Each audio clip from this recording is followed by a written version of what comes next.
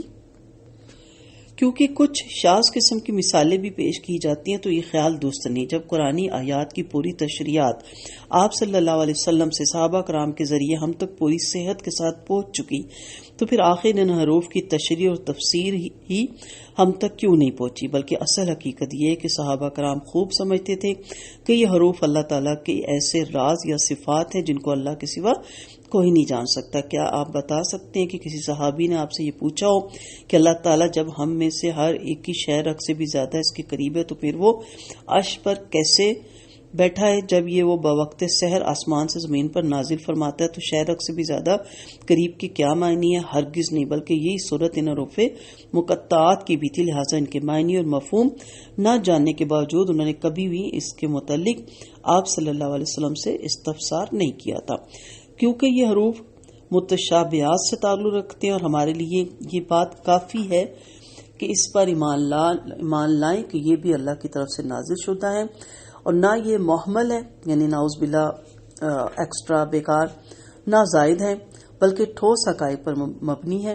البتہ ان کے معنی اور مفہوم جاننے کے نہ ہم مکلف ہیں اور نہ ہی ان پر کسی شرعی مسئلے کا دار و مدار ہے. وآخر دعوانا ان الحمد للہ رب العالمین.